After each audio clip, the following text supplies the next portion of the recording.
Hey there. One of the things I've always meant to cover more on this channel is the extraordinarily distributed nature of the United States. Because of the broad base of agrarian prosperity that built the country in the 19th century, each of the 48 continental states has a collection of cities, a state capital, and a proud history and a serious population. Des Moines, Iowa is one of those capital cities. In the second half of the 20th century, the interior states of the country fell behind as people moved to the coasts in droves. As the country's population became less and less interested in agriculture, many interior states scrambled to sustain their population and economic and political clout. Iowa's response to this was unique. Prior to the 1970s, political parties had a lot more direct control over who they nominated for president. Watergate and other outrages of the era led to a democratization of the presidential selection process, making primaries much more important. In 1972, Iowa Democrats set their caucus to be the earliest in the country, and in 1976, the Republicans chose to do the same. With every election cycle, the importance of Iowa has increased. For decades now, every U.S. politician has spent as much time in Iowa as possible.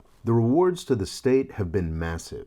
Every agricultural state in the country benefits from massive farm subsidies, but Iowa is on a level all its own. 2005's renewable fuel standard is an extraordinary bit of federal government welfare. It's complicated, but it essentially created a new product, biofuels, that wouldn't exist without regulation, and Iowa's commanding position in the corn industry made it the center of this new industry. This program has continued to grow, even though studies show that it has had few of the environmental benefits it was supposed to. No ambitious politician in Congress wants to vote against it. They all want to be president someday, and they all know the path lies through Iowa. The RFS set off a boom in the state. After hovering between 2.7 and 2.9 million people for 50 years, Iowa population finally crossed 3 million in 2010 and is now zooming towards 3.2 million. Des Moines is now hailed as one of the nicest places to live in the country. It's hard to argue that this government-triggered boom would have happened or been as large as it has been without Iowa's first-in-the-nation status.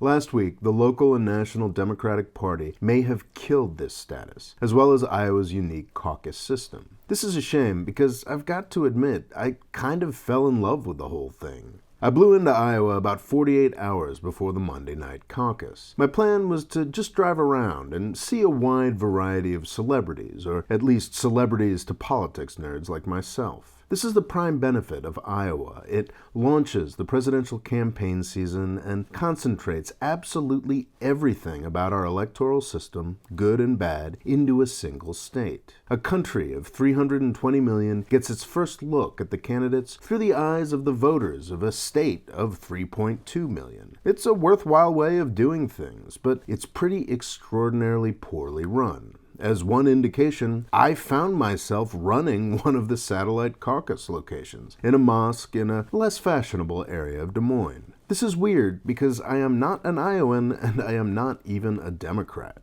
It was an exhausting process, but it was also a fascinating example of democracy in action. In Iowa caucuses, folks get together and vote in public, and people are encouraged to make the case for their candidate and convince their neighbors. In our majority immigrant caucus, speeches were delivered in at least 4 languages. This guy was pulling for Klobuchar in 3 languages, all by himself. I don't understand any of these languages, nor do I find Klobuchar to be a particularly interesting candidate, so let's hear from the Bernie guy. My name is Muhammad.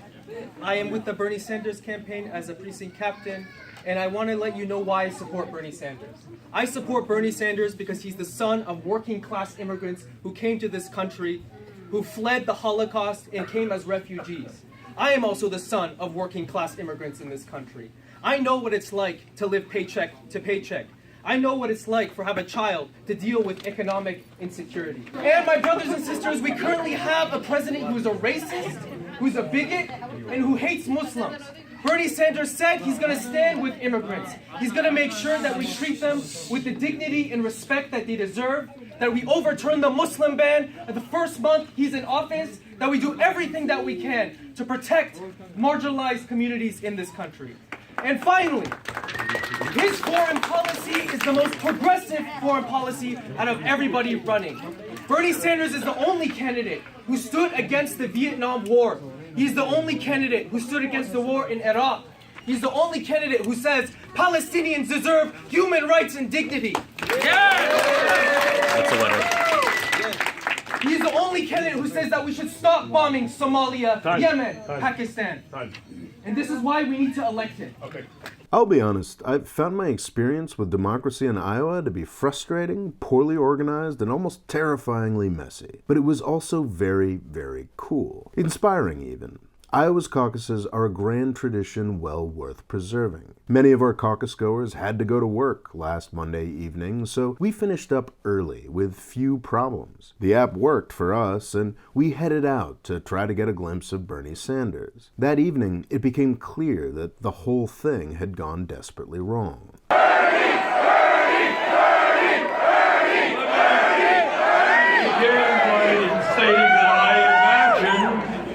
I have a strong feeling that at some point the results will be announced. Every level and faction of the Democratic Party is currently blaming every other faction. It's not as simple as an app malfunctioning or the requests or interests of any one campaign. The whole thing was a mess, top to bottom, and a week later, it's clear that we will never arrive at results the contending factions can agree upon. There's a distinct chance that this will be the last Iowa caucus process. That would be a shame. This is an insane way to choose the leader of a country of 320 million. But it's also kind of an insane country. When you consider that, I think the Iowa process makes sense. Thanks for watching. Please subscribe and click the bell next to the subscribe button to be sure you get an update each time I upload a video. Thanks.